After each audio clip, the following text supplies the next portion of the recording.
Action. Just call action. Okay. Hi, I'm George. I'm here interviewing Rachel Mars. Hi. We've got a few questions from some of our third year students. Mm-hmm. So the first one is, a lot of our students are doing solo performance as part of the modules. And as a solo performance artist, what do you say is the biggest challenge as a solo performance artist? Finding community, Okay. I think. So this show, I'm here with Our Carnal Hearts, is actually, it's not really a solo show because it's me and 4 singers. Okay. But I do have shows that are solo. Yeah. And so it's about, when you're working on your own, it's community as you're making. Yeah. Okay. So if I'm left on my own in a room, yeah, I don't do anything, I just panic or go to sleep. Yeah. Mostly. Yeah. So it's about finding ways to trick myself out of that often by getting people in, getting people to visit, Yeah. having collaborators to come in and kind of check up on me. Okay. So I think it's about making sure that during the process of making, you've got someone or a few people alongside you to check in with. Yeah. Because I guess like the scary thing is like, we're on our own. We've got nowhere to like. You had to start it from yourself, kind of thing. Yeah, you do, and like that's some days that feels totally possible, and other days you just think this is too immense a task, and I don't know where to start. So actually having, even if they're outside the room, having people on Skype or having someone that you phone at the end of the day to tell them what you've done. I mean, it's a bit pathetic because it makes you feel like you're an adult who can't just like motivate themselves. But actually having these tricks to make sure that you're working, I think are key. Awesome, thank you. So another question is, how does your identity as a queer woman inform your process and work? So increasingly, I don't want to be in rooms that aren't majority queer, rehearsal rooms.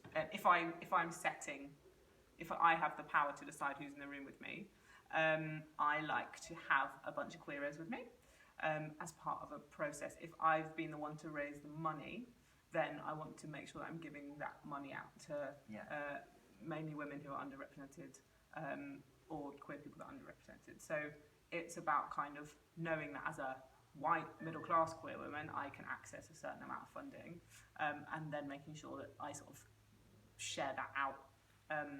So who I collaborate with, it affects a certain kind of attitude to form, I think. I'm not always kind of questioning the idea of an arbitrary space or a black box space being arbitrary when it isn't. So always looking at something as a construct. Yeah. Always looking at something that's changeable. Always thinking about the audience relationship. So kind of formally thinking about how things can be nuanced, complicated, complex, and more than one thing at one time. Yeah. So that sort of thing. And yeah, those sort of things really. What else was in the question? How does it affect what I do? Inform your process and your work. The other sort of thing is about kind of soft touch about mental health. So we've started, and I will do this in all my processes. It's a simple thing of checking in and checking out at the end of the day, which is just a process of being asked how you are and speaking without interruption until you're finished. And that has become a really important thing that we do in order to make the rehearsal space a real space where you are allowed to be how you are, and then you operate from there rather than this kind of like, we're here and we're being professional and I've left all my stuff behind. It doesn't mean that the rehearsal space is a therapy space, it just means that there's a kind of reality about how people are in the room, and then once you've addressed that, then you begin to work.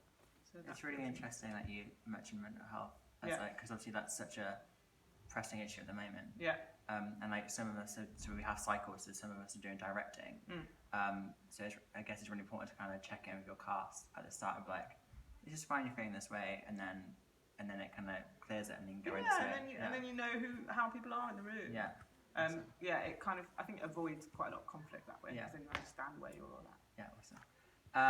Have you always been interested in music as part of theatre? Some of our students are interested in using music in their own theatre and practice without making it like musical theatre. So I was like introduced to theatre really by going to musicals.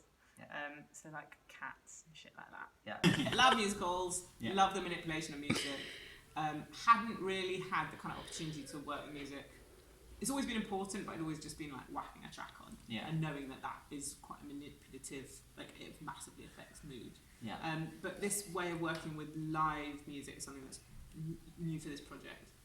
So working with Louise Mothersole from Chichester, who's an amazing composer. But yeah, what the human voice can do to an audience is, I think, a bit magical. Yeah.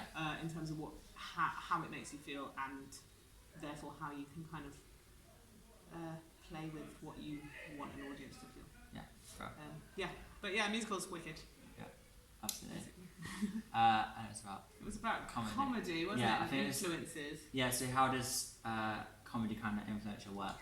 Yeah, so I've always been mega into stand-up, and one of the first shows I did was called The Way You Tell Them, and that was about stand-up and the abuses and uses of stand-up. And actually, interestingly, those themes are put back because of Nanette big time at the moment. I'm interested in the liveness of that interaction with an audience. Like, stand-ups can write their material like really up to the minute. So I think, whilst I think the confines of stand-up itself and that kind of set-up punch, I'm no longer really interested in. But the live audience performer interaction, the slight danger of it, is great. And also, you make some people laugh, you can punch them in the gut easier later. Absolutely. So yeah, it's a kind of seduction technique. Yeah. Basically. Yeah, cool. That sort of thing. And lastly, do you think comedians like Victoria Wood? This is a really hilarious question. Do you think like comedians like Victoria Wood should come back? Yeah. I don't know if I even know what that means. I suppose, what does she represent? She was like a northern working class woman who managed to make a load of comedy that spoke to a lot of different people.